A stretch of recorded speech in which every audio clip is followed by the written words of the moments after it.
Hello নমস্কার, welcome to its by Madhulika, easy and tasty recipes by Madhulika. আমার রান্নাঘরে আপনাদের সকলকে স্বাগত।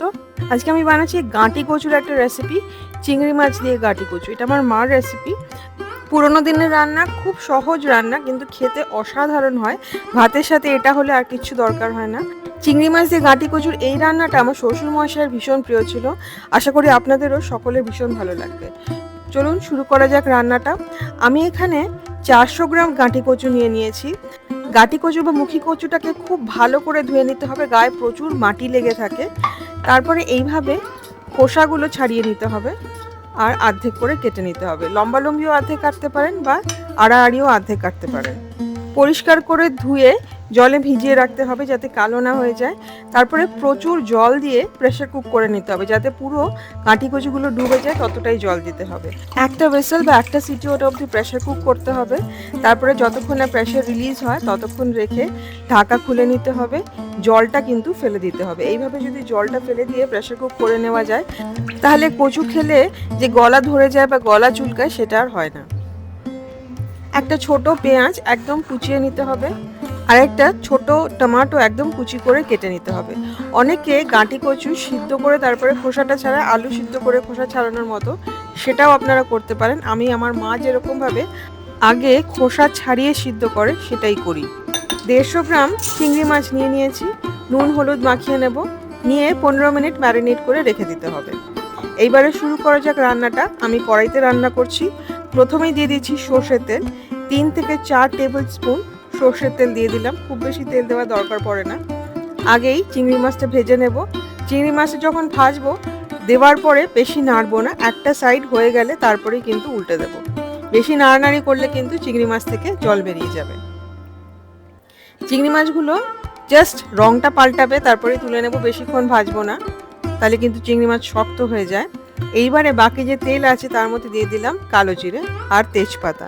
কালো জিরে আর তেজপাতা ফোড়ন দেওয়া হবে, খুব সুন্দর একটা গন্ধ যখন বেরোবে তখন দিয়ে দেব কুচিয়ে রাখা পেঁয়াজটা।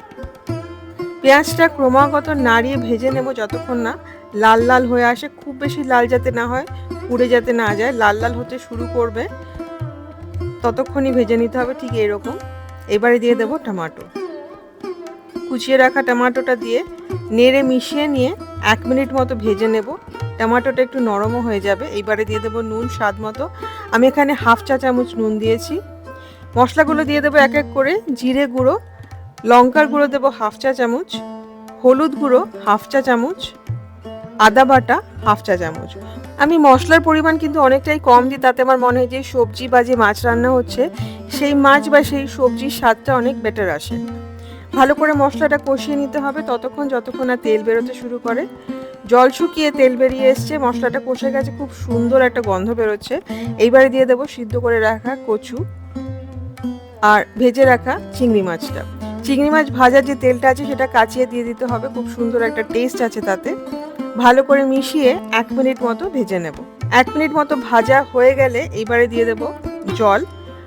গ্রেভিটা আপনারা যতটা চান ততটাই দেবেন। আমি এখানে হাফ কাপ জল দিচ্ছি। এটা একটু মাখা মাখা হবে।